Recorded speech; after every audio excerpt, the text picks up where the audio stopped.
Welcome to Trust Across America, hosted by Jordan Kimmell. This program is rebuilding trust in business by highlighting organizations that are doing the right thing with regard to accounting, governance, finance, organizational behavior, and sustainability. You'll learn about some of the best practices being used by the top companies right here in America. Now, here's Jordan Kimmell. And good morning and welcome back to Trust Across America with me, your host, Jordan Kimmell. And as we've done throughout the year, we reserved a full hour for special guests when there's a topic that we think there's enough content that we really should spend and really drill down as far as we can.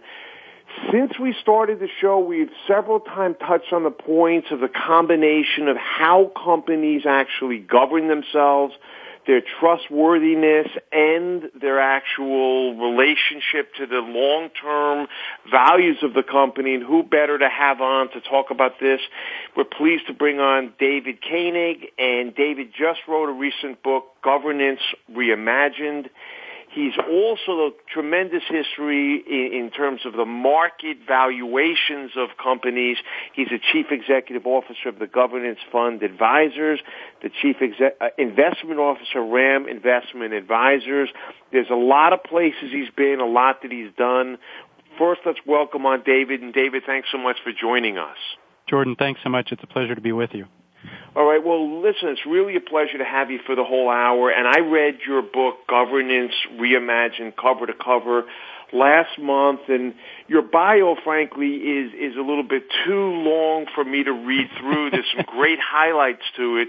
Why don't you take 2 or 3 minutes before we get into the subject of your book and the talk today on where you've been and what you've done and kind of how it all weaves to where you are today? Sure, happy to. I think now this is about 26 years I've been involved in the financial markets, beginning in the mid-'80s in Chicago, working for a bank that no longer exists called the First National Bank of Chicago, or First Chicago, which was absorbed into the J.P. Morgan Chase world several years back. But in that work, and I think in the academic work I was doing prior to that, my interest has always been in how risk is priced and how risk affects what people do. So in that work there, we helped clients around the world restructure their portfolios, how their businesses operated, to neutralize some of the external risks they had, like foreign exchange risk, interest rate risk, things like that. That led to some work where I was actually engaged in developing risk management programs for 3 different companies. In fact, in the mid-'90s, I led the development of what we would call the first enterprise risk management program in the mortgage banking industry for a company called Principal Financial Group.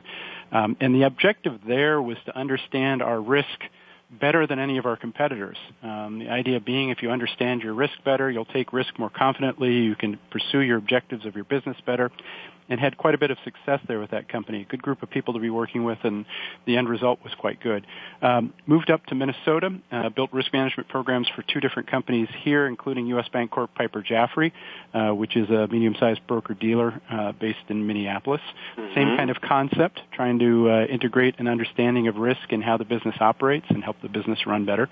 Had a little detour in my career where some people, colleagues of mine around the world, started a professional association of people who do risk management called the Professional Risk Managers International Association, PRMIA.org, I think is the website for that. That's an organization that now has members, I think, close to 80,000 in just about every country around the world. The goal there, again, being to help companies understand risk better so that the systems in which we work and the companies that we work for and all of our organizations can be run better. And then about 3-4 years ago, started this company called the Governance Fund Advisors, with the idea being applying that understanding of risk and some of the drivers of risk and its effect on valuation of publicly traded companies.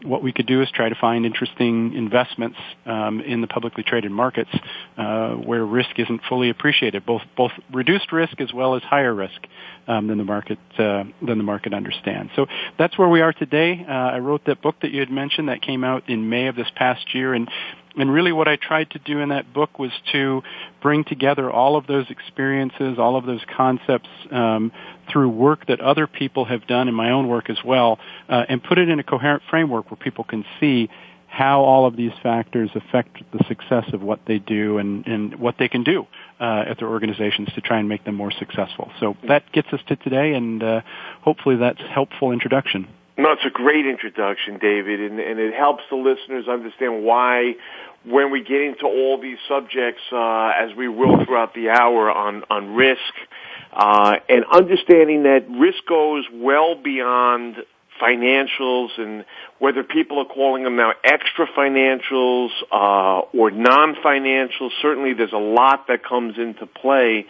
And let me kind of, jump right into it, because I think it's the crux of a lot of what you do.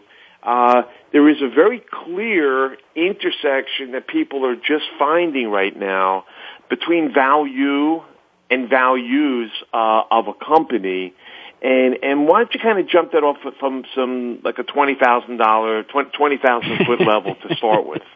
Yeah, I'm happy to. It's an interesting conversation I think most people don't have, because values are such a nebulous concept, and they are defined by individuals, by corporations, by nonprofits. Even you could argue in political economies, if you want to define the values of the United States, you could do so. They're not applicable to each individual, but collectively, there are a set of values that we would hold as our sort of defining objectives, the things that we want to see achieved and the things that we believe in collectively. Value, on the other hand, is something that people perceive as what they receive from an exchange with someone. So, for example, if I go to a grocery store and I buy something, what I get back from that is something that satisfies my hunger.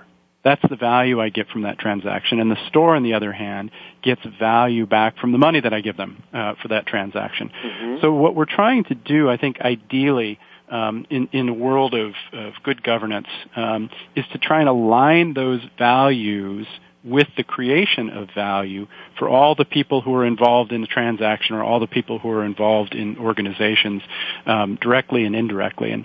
And that conversation ultimately comes down to, what do you believe in, and what is it that you get from a relationship with someone? What do you get from a transaction with someone? Right. And David, we should stay on that point for a little while, because I think that this extreme notion that quarterly earnings are what drives my company and the most important thing to me, I think stems a lot from the large bonuses that began accruing to senior management based on the closing price of a given quarter. And I want to tie it into something that you're calling complexity economics early on in your book. And you mentioned, hey, there is no real random walk. It's not a matter of simply diversifying among all stocks, that external things affect value, and it goes it's a discussion way beyond earnings. Tell us what you mean by external things affecting value. Yeah, I think if you're looking at how your organization works, we tend to be focused on the people in the company. What do your workers do? What is it that they achieve? How do you motivate your workers? You talked about bonuses briefly. We can spend some time talking about how bonuses work and whether those financial rewards are actually what people drive, or what drives people, whether it ties into their values or not. But the external factors that I mentioned in the book are a recognition that any organization operates in a very complex network of people who are interested in how that organization does. So if you're looking only internally at employees, you may be looking at customers. That's a pretty common extension of this. But customers are external to your organization, but so are suppliers, retirees, regulators, competitors. All of these people have an interest in how your organization operates. And if you have any relationship with them, I mean, maybe competitors are one that would be an exception to this. But if you have a relationship with a supplier, you need to be concerned about the things that drive the decision of that supplier as to whether they want to do business with you. So external factors that impact, whether it's I think it's tougher to talk about a stock portfolio this way than it is an organization, but external factors that can affect the value of the organization can be as simple as whether a supplier decides not to do business with you anymore, or if a supplier raises their costs of doing business with them. So they want you to pay them in advance as opposed to pay them upon invoice. Those kinds of relationships affect your ability to ultimately meet your values. So we have to pay a great deal more attention to them. You mentioned complexity economics, and this is something actually that is, I would say, relatively new in terms of a study of economics, but as I said in the book, I think this has the potential to change our understanding of economics permanently and for the better. Complexity economics recognizes that all organizations and all things that we do in our economic life and our social life involve networks. And these networks are people, they're utilities, they're technologies, there are other systems and networks. And they all have to work together in a way that defines whether something can achieve its goals well or whether it fails to achieve its goals. They do a nice job of explaining how economies emerge. Complexity economics does a great way of explaining how income is distributed in a way that some of us would describe as being unfair, because they see that there's a vast difference in what's distributed, if that's the proper term, to the top 1, 5, 10%, whatever it might be. Mm-hmm. But in complexity economics, they have ways of showing how that happens. It's not necessarily something evil that happens. It happens because that's the way people interact. So this is, if we wanted to spend a good deal of time talking about complexity economics, I don't even think we'd scratch the surface of it. But the bottom line is complexity economics makes up for a lot of shortfalls in the traditional way that most of us have been taught economics in the last 25 years by examining how people interact in systems and networks and how that leads to the generation of value. And I would encourage people to dig further into it. Just quickly mention a group called the Santa Fe Institute in Santa Fe, New Mexico. That's really the hub of where this research is happening. And if your listeners want to learn more, I just tell them to go online and search the Santa Fe Institute. Right, and terrific. And my plan was to kind of spend a little bit more of our next segment, frankly, on this thing that Risk Capital has Common, something you've won an award for, and I think that's worth kind of delving in a little bit extra when we do that. What I wanted to do before we did that, though, because we're going to come up to a break, and that's a pretty meaty conversation. I didn't want to interrupt it. So what I think we do right now, and you made a very good point between kind of distinguishing between stock market returns, and organizations, but we'll get a little bit into the relationship of that later on. Before we take our first break, we're just a minute ahead of it, why don't you spend, I know there's a couple different groups you've already mentioned, some of which you're affiliated with, some of which you manage yourself.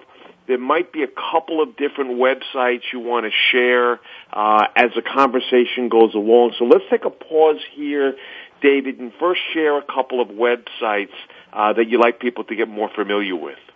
Sure. In fact, I'll direct people to my website, davidarkoenig.com. So it's first name, middle initial, last name.com. And from that site, you'll get redirected to another site, and that'll give you links to some papers you can download, previews of the book, other resources. I think that's a great starting place. I had mentioned the Professional Risk Managers International Association. For people who are very specifically involved in risk management, that website is PRMIA, M as in Mary, .org. And there are lots of great resources on that site. And I mentioned the Santa Fe Institute. I don't have their website URL handy, but again, if you just go in and Google Santa Fe Institute, it'll take you there. Lots of great research, and they've also got some excellent TED Talks on video that are out there if you want to get the short version of what they're doing. Right, terrific. All right, well, let's do this. Let's take a quick break. We're with David Koenig right now, the author of his new book, Governance Reimagined. There's a lot to cover throughout the hour. Let's take a quick break. We'll be right back with more Trust Across America after a quick break.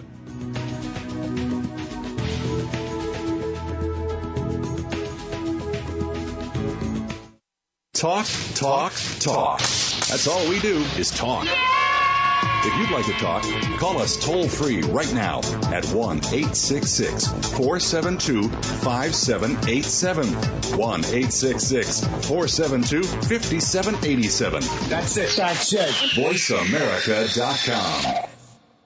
Bob Pritchard has over 30 years of experience as a straight-talking business consultant and author working with some of the top Fortune 500 companies. Now he's come to the Voice America Business Channel to help you and your business. Tune in to the Bob Pritchard Radio Show for information about starting and successfully running a profitable business. From the movers and shakers to great marketing screw-ups, you can't afford to miss a single edition of the Bob Pritchard Radio Show. Tuesdays at 5 p.m. Pacific, 8 p.m. Eastern on Voice America Business. Go behind the scenes of what you see, hear, and read on the news. Learn the ins and outs of public relations on Stars of PR with Cindy R. every Thursday at 7 a.m. Pacific Time. Cindy Rakowitz is a Clio Award winner and is the co-founder of BR Public Relations, who wants to share her PR experiences and knowledge with you. Learn how to handle a crisis, deal with celebrities, and become a terrific PR executive. Listen to The Stars of PR with Cindy R. every Thursday at 7 a.m. Pacific Time, 10 a.m. Eastern Time on the Voice America Variety Channel. Stimulating talk. It gets those synapses in the brain firing really fast. All the time. The #1 Internet talk station where your opinion counts. VoiceAmerica.com.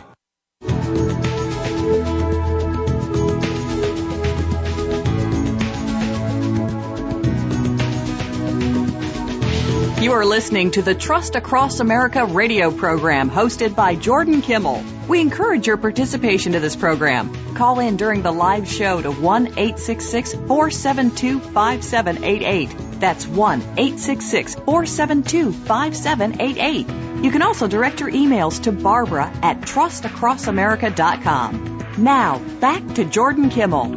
And welcome back to Trust Across America, where we're David Koenig, and we're talking about governance. We're talking about its relationship, in fact, with public companies, valuation. And David, the listener group has gotten very familiar with something we call FACTS, which is a multi-factor model that looks at financials and extra financials to look at how to distinguish companies from one another. You talk about something called the value equation, and three things, and there's probably more that affect the role of governance. Why don't you kind of get into what you're calling the value equation? Sure, and I think that when we hear the word equation, hopefully we won't lose too many listeners on that. We don't want the math to scare anybody here. In fact, this equation is very simple, but it applies to just about every relationship that we have. The value equation simply looks at how we decide whether we're going to engage in some transaction with someone. Now, that transaction can be as simple as a friendship, or it can be an investment in a stock, or it can be an investment that a company makes, or who you vote for as a political candidate. So you're really, in the end, trying to come up with some way to describe whether something makes sense for you to trade your time, trade your money for. Mm-hmm. So the value equation has three components to it. The first component says, what do you expect to get from a relationship? What do you expect to get and when? I mean, if I get something from the store where I mentioned that I went to buy some food, I know when I'm going to get it. I know when I'm going to eat it. So that's going to give me a sense for where I'm going to get that. But if I own a stock, it's going to pay me dividends over a particular period of time, or if I make some other investment like that, it's going to pay dividends over time. The second component of this is, for how long do I expect to get something? So am I going to get it just once? Am I going to get it for 5 years? You may sign a contract with a company that's going to clean your house every 2 weeks for a year, something like that. Mm-hmm. You have to define for how long you're going to get something. And then the third component, and this is probably the most underappreciated part of this equation, is what's the chance that you're going to be disappointed? So you have expectations of what you're going to get. So you decide to go work for a company. They're going to pay you every 2 weeks. You might expect to be working at this company for 5 to 10 years or your whole career. What's the chance that you're going to be disappointed with those expectations? Now, that disappointment is one way of describing loss or risk of a negative kind, so a negative risk. And this whole notion of governance, this whole notion of governing relationships and organizations, is that you're trying to maximize this value equation, and you do that by increasing what people expect to get from you, increasing the amount of time they expect to get it or the number of times they expect to get it from you, and reducing the chance that they're going to be disappointed. Those are the three things we try to focus on in governance. So we call it a value equation because there can be lots of math behind it, but we don't have to think about it in that specific way. We can talk about it in this sort of qualitative way as well. Right. So I think what you're saying here, I think, is that everyone's kind of going to look into the potential relationship and give their assessment of what is the real risk of these particular items either being satisfied or dissatisfied. And I guess the thing is, other than trial and error, how would a company I guess the question comes into the difference between being trusted to deliver and being trustworthy. How does a company become that trusted factor in this process? Well, let's assume there's nothing known about the company. So let's take this cleaning company, for example, because that's one of the examples we use in the book. Suppose you know nothing about them other than you saw an ad in the newspaper. None of your friends use that company. You can't find anything online. You might sign up on Angie's List and see if there's any information there about them. And there's nothing. You have a high degree of uncertainty and a very low level of trust. And so the amount of money you're willing to pay that company in advance to clean your house for a year is probably going to be substantially less than if all of your friends use that company. There's lots of information about them available that's transparent. The Better Business Bureau says great things about them. All of those things that help build up your trust in that organization and then reduce the risk that you're going to be disappointed. You have a pretty good sense in that case of what they're going to do. So what you expect them to do in terms of taking care of the house, for how long they're going to do it, that's the length of the contract, and you hope that they'll be in business that whole time. But the trust element, and this is something that in the book, is a pretty central turning point in the book. Trust is extremely important in every aspect, in every relationship that we have, because it is, again, this most underappreciated component of the value equation. So organizations trying to increase trust have to make sure that they're very transparent in what they're doing so that there's a reduced risk of missing on people's expectations. They need to recognize that they operate in a social network, for lack of a better term, in that people will talk about them. People will say things about them. I mentioned Angie's List in the other example, but when a company has a relationship with a particular customer, that customer doesn't live in isolation in that relationship with that company. That customer has relationships with all sorts of other businesses that are like them, with suppliers that they may share with the company at the focus of the discussion. They can get all sorts of information about that company without that company ever even knowing it. So if that company, for example, has a bad relationship with, let's call them Company A, but Company A has a great relationship with the CEO of Company B, and they're trying to get business. The first company is trying to get business from Company B. They may find that it's really hard to do because the first company is saying so many bad things about them. So one of the things to do in terms of trying to build up this trust is to start to map out what the social network is of the organization. And this is an area of science called network theory and systems theory. They're both related, only network theory tends to put it in a pictorial manner. And it's really understanding the power of relationships that you have. Where is it that you have influence with people? Where is it that you're trusted? And all of those eventually, the higher level of trust, the greater influence you have, all of those reduce the cost to you of trying to get something from other people, try to get capital from other people, whether the store is trying to get money from me when I'm buying my food there, or whether you have to pay, when you're trying to hire somebody to come work for you, when you're out trying to acquire new customers, or take a politician, for example. A politician is trying to get something from you, which is your vote. They have to try and address the trust issue because you don't want to be disappointed if you elect somebody for 4 years or 6 years or whatever it might be. You'd like to have a high level of trust that your vote, which is a piece of capital, a piece of economic capital that you have, that you're trading for this person to have some political authority over you. You don't want to be disappointed in the use of that. So trust is central. And I think that's a beautiful way to put it. And I also mentioned, I want to tell the group that we spoke, soon after I read this book because you address trust in a way that I hadn't heard anyone do, and I want to kind of combine that with another thought. You talk about really trust being a keystone, which is such a great word to use and such a graphic word. And then there's another piece where you talk about that maybe the secret, and I guess this would go to the distributive network idea, that eliciting the cooperation from others instead of trying to conquer those others. I think that actually kind of, they fit together in a way as I hear you talk. Yeah, the keystone that you mentioned for people trying to visualize this essentially is the essential element to an arch. An arch is a very strong structure, but if you have this one stone in place at the very top, angled so that it brings the two pillars and the top curves that come together in the center, it's an extremely strong structure. But absent that keystone, it's incredibly weak. You can knock that over with just a simple push, again, depending on the size of it. But I mean, the visual is, without a keystone in place, the structure is worth nothing.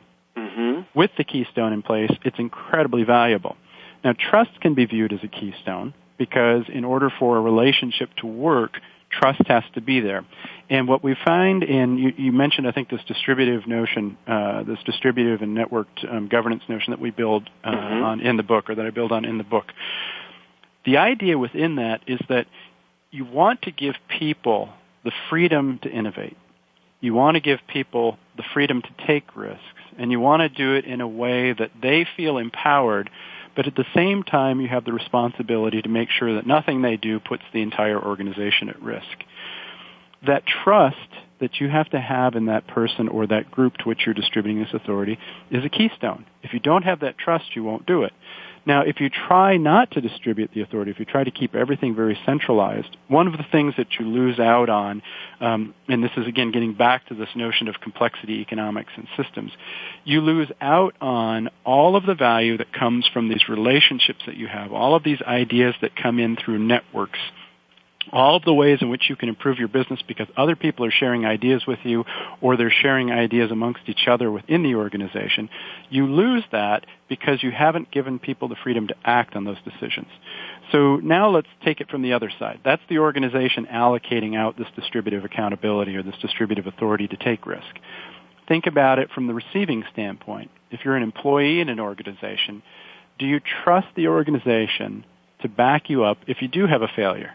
Do you trust the organization to give you the support you need to be able to achieve these goals and to take some of these chances? Corporations, if they don't give people that sense of trust, won't see the innovation because people will be too afraid to take risk. And one of the things I think we should talk about, and I know we're coming up against another break here, but maybe we could talk about this after the break, is just what that impact has on people's decision, that notion that there's a big risk that something is going to happen to them, like they lose their job because they made a mistake. It has a huge impact on how effective organizations can be at distributing out this ability to innovate, and ultimately how they create value. Because value doesn't come because somebody in the CEO's office says, go do this. Value comes about because people come up with new ways of building things. They come up with new ways of delivering things. They come up with new ways of serving clients. And that usually happens at the very ground level of an organization where people face the networks that we've talked about. You face the customers, the suppliers, the delivery people. That's where the best innovation comes from. Right. No, I think that's really worthy to build on, and we will do that after the break. And to your point, there's so much discussion about the average employee in large companies around the country where they're so little involved on a day-to-day basis mentally when they walk in. And it has a lot to do with the fact of how empowered they are. Can they make snap decisions? Can they allow themselves to really get involved in decision making? I think it's a beautiful point to build on, and we'll do that after the break. We're with David Koenig. It's a great discussion on governance and maybe even governance reimagined. I love the title, David. So let's take a quick break. We'll be back right after this break. We'll be back with Trust Across America right after this.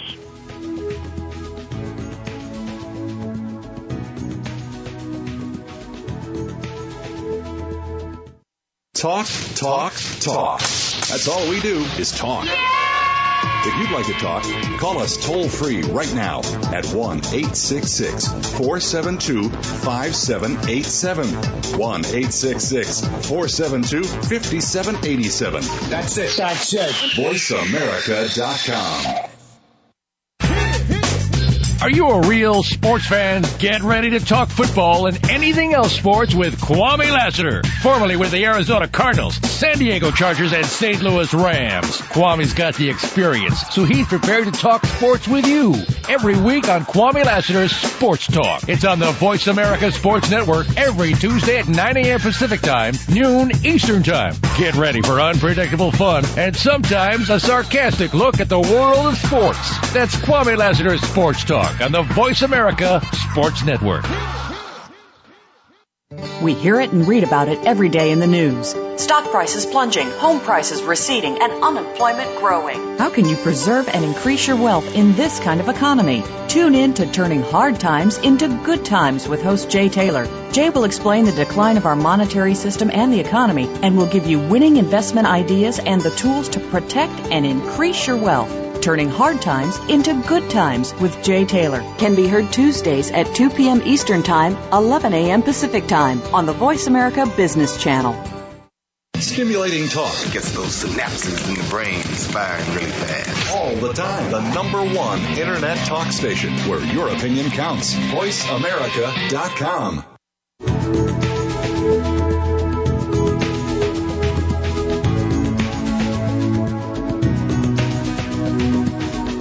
You are listening to the Trust Across America radio program hosted by Jordan Kimmell. We encourage your participation to this program. Call in during the live show to 1-866-472-5788. That's 1-866-472-5788. You can also direct your emails to Barbara at trustacrossamerica.com. Now, back to Jordan Kimmell. And welcome back to Trust Across America, and we're talking with David Koenig. And David has actually won a really interesting award just a couple of years ago, and it goes into really the essence, I think, of the conversation about risk, about networks. And let me see if I get this right, but David, your idea of risk capital as commons, distributive and network governance, I know that that's actually something that won an award for Management Innovation Exchange M-Prize, which I think you should be very proud of, number one. But let's talk about how that actually plays out into not only companies but organizations, and I'll let you kind of lead off on that. Sure, and thank you for that. I appreciate it. Yeah, it was very interesting. It was the first management innovation competition. Gary Hamel, who's a professor at Harvard, has something called the Innovation Exchange or Management Innovation Exchange online, and they've got some really interesting competitions that go on where really they're out crowdsourcing ideas for how companies can run better, and this was one of the ones chosen in their very first competition. So I was quite surprised and flattered and pleased, so thank you for mentioning that. Risk capital as commons gets to a notion that dates back a ways. There was this, I think people are familiar with this notion of the tragedy of the commons, which is a very negative way of looking at how things that are commonly available to people but are valuable to them can often be destroyed. So a couple of examples that are most frequently cited are water or the air. So if you have a lake where you have lots of people living on that lake, or have access to the water for industries, whatever it might be, what tends to happen is that water is valuable to people. But if there isn't a sort of regulatory mechanism in place or some mechanism in place to protect it, it tends to get overused. I mean, if you have no cost to using it, you want to use as much as you can, and the resource tends to be destroyed. We saw this in the 70s with air quality, when factories were not being charged or not being required to reduce their emissions because there was no cost to them. They would just belch as many chemicals as they needed to into the air, but all of us share the air. So that commons was being destroyed. So the notion was always that there's this tragedy of the commons. There's only two ways to deal with it. One is to regulate it. So you have the government saying you can't do something. The other one is to sell it, privatize it, and then make a company use its profit-seeking motive to turn that into something that works well. Well, it turns out there's actually a better alternative, actually, one that turns out to be more efficient than this, even this privatization concept. Elinor Ostrom, who recently passed away, was a professor at Indiana University, won a Nobel Prize a couple years ago, for her notion of how commons could be managed effectively by the people who own it. There's a whole set of principles, and I won't go through all of them because they're listed in the book and they're in her papers, and each one of them needs to be developed, with some backing to understand them. But the general idea is that people will, if given the right structure, self-enforce the management of a commons. So people who live on a lake, let's say it's a resort lake where people have cabins, or it's a town where people get their drinking water from the same place that industry uses the water to run its factories. If they're given the authority to take care of it, and they understand it, and they understand how it works, they will actually do a more efficient job of managing it than the government will, or than a private owner of that particular resource. It's a fascinating outcome from this research. So we have to turn this then, and the idea of creating this risk capital as commons notion is that any organization has a limited capacity to take risk. Businesses exist to take risk. There's no reason to be in business if you're not going to take a risk, but you're limited in how much risk you can take. And you might be limited by regulators, or you might be limited by the amount of capital that you have, the financial capital that you have.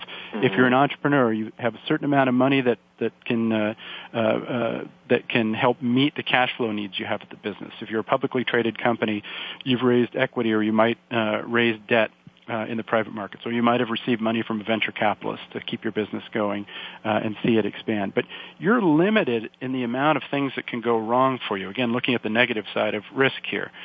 So if you're trying to manage that capacity in the best way possible, you might go to Elinor Ostrom's concept and give people ownership of that risk.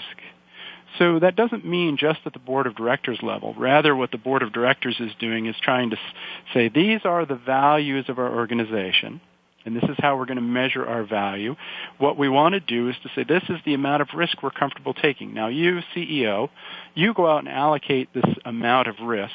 And again, it's a very long conversation about how you define what that risk is. But you allocate this amount of risk out to the people who you most trust to use it well in the organization. They might then allocate it out to different business lines, to different products, however it is that the organization is structured. And that division keeps going on and on and on throughout the organization, so that you start getting a portfolio of very small groups of people. And very small can be, 150 or 200. It might be 5, but it can be 150, 200 people where this is allocated. Each of those groups are empowered to take risks. They're empowered to take risks within the limits that are set for them by the group higher than that. None of those risks is big enough to take out the entire organization.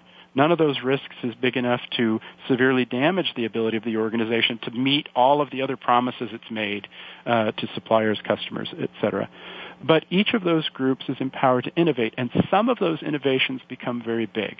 In a way, what winds up happening with this concept is that you create a portfolio much like a venture capitalist does, in that they take lots of experiments, they make lots of small investments, and some of those investments do really well. They invest more in those and they flourish, and in fact, some of those then might get divided up into new groups of innovation. But even if, say, 8 out of 10 of those ideas fail, the 2 that succeed tend to succeed so well that they more than offset the cost of the failure on the other 8. This idea is of constant innovation, of small experiments, and of treating this ability to take risk as being commonly owned within subsectors of the organization. That means they have control over decisions within the group as to how to take the risks. They have the ability to meter out rewards for how the risk has been taken. They have the ability to meter out punishment for people who abuse the authority that's been given to them. And then they have people from outside that group, usually the ones that have allocated the risk-taking capacity to them, to monitor and intervene when necessary if it feels like the organization's larger goals are not being achieved or not being addressed by that group. So it's a way of giving freedom to people to innovate, to take chances, again, in this environment where that's trust, that they're not being punished for doing that, because that's what the organization has empowered them to do. Risk capital then becomes commonly owned by subsets of the organization.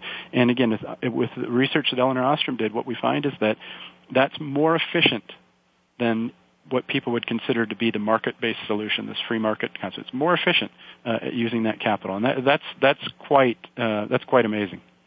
Right, and it also ties in, David, a couple things that you mentioned, including using your network.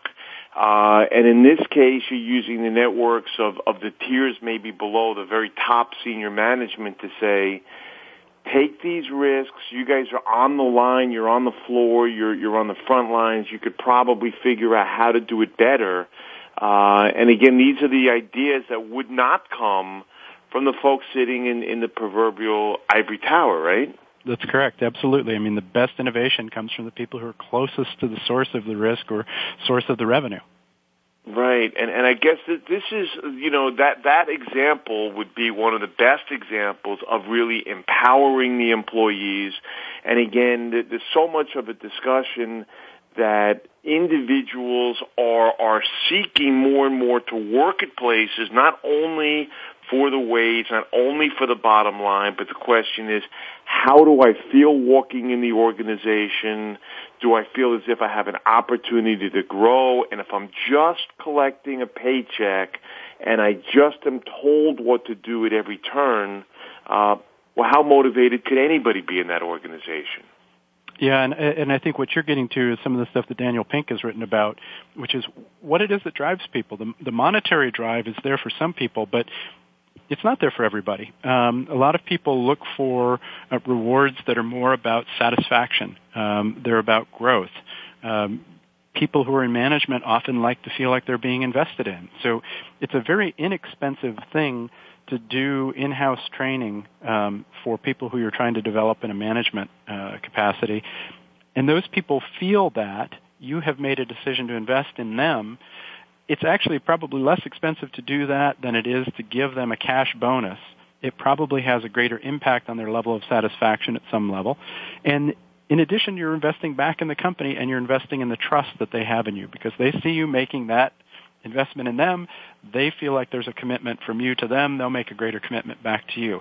I don't want to make this sound in any way like the reasons you do this are because it's all about you. But in the end, every organization exists, as I mentioned, to take risk, but it takes risk in pursuit of some set of values. And what we're really trying to get at here is what is the most efficient way to realize the fulfillment of the values that brought your organization to fruition in the first place. Why do you exist? And this whole concept is whether it's, again, it could be a party that you're hosting in your house. Political economies, businesses, nonprofits, all have something they're trying to achieve. This whole notion is how do you get to a place where you achieve that most efficiently and generate the most value for everybody who's a part of your network. Right. No, I think that's a great way to capture what I want to do, too, after the break. There's something maybe that ties it in, and again, you're talking about things that go well beyond public companies and well beyond the value of individual corporations, but the concept that you're bringing up a number of times about risk, I think, is really, really important. And the reason I want to tie that together is I think that years ago, David, when we created Trust Across America, we said that all this negative press in the market would lead people away from the market, that when the economy got stronger, people would still say, well, look, I'm not going to invest because I don't trust companies. There's too much risk, not only the risk of missing earnings and declining business, but the risk of behavior. And I kind of want to tie that together where I think you're using your valuation, your value equation, and you're looking to actually reduce the risk on the left tail of opportunities and maybe positively skewing your outcome of evaluating companies. I think we could tie that together to wrap it up. What we're going to do is we'll take a quick break right here. We're with David Koenig. David, maybe one more time you want to just shoot out your main emails before we come back. Sure. I think if anybody goes to the website, davidrkoenig.com, you'll find links to get in touch with me, and then the easiest way by email is david@davidrkoenig.com. Right, and let me just make that clear for everybody. David's last name is Koenig. Let's make it easy to find him. And David, we'll take a quick break, and we'll kind of bring this all together right after this quick break.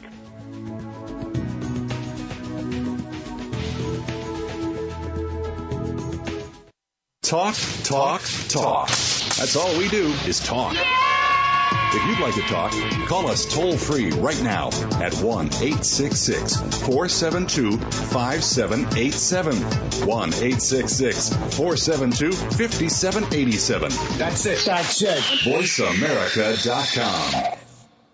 Are you a homeowner who's trying to save on energy bills and go green at the same time? Tune into Energy Saving in the Home, brought to you by 521 Compressor Saver and Home Energy Consultants, with hosts Gary Parr and Dennis Seltzer. They have saved homeowners just like you as much as 65% on energy bills through energy efficiency practices. You'll learn about conservation, products, and services to reduce energy consumption and save you money. Be sure to listen to Energy Saving in the Home, live every Saturday at 11 a.m. Eastern Time, 8 a.m. Pacific Time on the Voice America Variety Channel.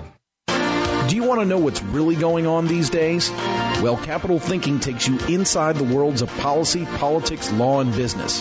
What happens in Washington, on Wall Street, and in our nation's legal system impacts your business every day. We're taking you on a behind-the-scenes tour of all of it. Each week, we bring you unfiltered conversation with a variety of influential policymakers, lawyers, and business leaders. I'm Kevin O'Neill, and I'm your host as Capital Thinking tours the halls of power. Join me for Capital Thinking on the Voice America Business Network each Thursday at noon Eastern and 9 a.m. Pacific Time. The Internet's number one talk station. VoiceAmerica.com.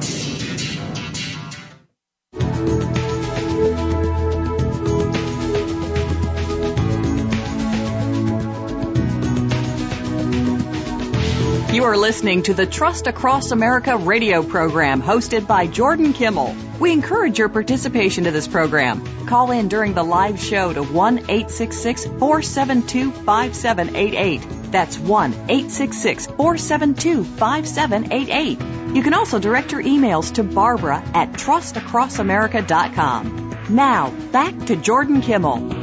And welcome back to Trust Across America. And we've touched on a lot of different things with David Koenig this hour. And I kind of want to bring this into a point when we first started Trust Across America 4 years ago and said we really need to be able to distinguish different ways companies do business to try to put a mathematical equation on how trustworthy they are. People said, well, hey, wait a second, stop. There's not even a universal, correct, accepted definition of trust. How are you going to measure it? Well, it kind of led to 4 fantastic years of talking to a lot of people. David, I'd love you to kind of weigh in on both this idea of what is trustworthiness, and then secondly, if you can use either your measurements, other people's measurements, to kind of make sure you can try to skew a positive outcome, and companies will do the same thing for their level. So let me kind of jump off. It's a big, broad way to introduce it, but let me let you get the ball here. Yeah, no, that's fine. And what I want to do is focus on the part of the value equation that we said that is most underappreciated, and that's the part for risk. What's the risk of being disappointed?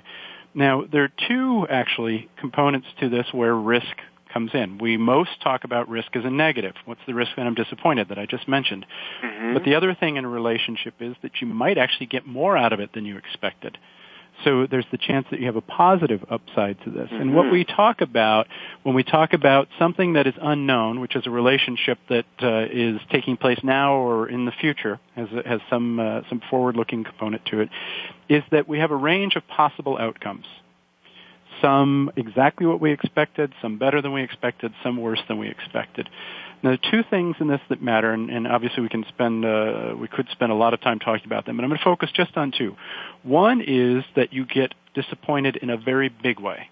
So something horrible happens to you, your relationship causes you to get sick, the decision that you make ruins you financially, the investment that you make as a company causes you to go out of business. These kinds of extreme losses create an emotional response in people that is only been understood, I'd say, in the last 10, 15 years, but being applied now just in these last few years. But what they've found is that when there's a possibility of a very big disappointment, people request, on average, 2.5 to 3 times the amount of possible upside surprise than they do on the downside.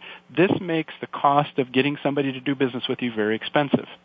So one of the things that organizations need to do is to try to manage the possibility and really eliminate the possibility of people experiencing something that's catastrophically disappointing to them. If you don't do that, you wind up with what's called a negatively negatively skewed distribution of outcomes, and it means your organization is worth a lot less than it would be if you just sort of randomly did things. Mm-hmm.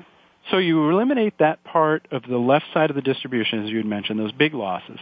And then you try through this risk capital as commons approach, through this distributive and networked governance approach to allow people to innovate. Because as I mentioned in that venture capital model, 2 out of those 10 or 3 out of those 10 ideas turn out to be very big things.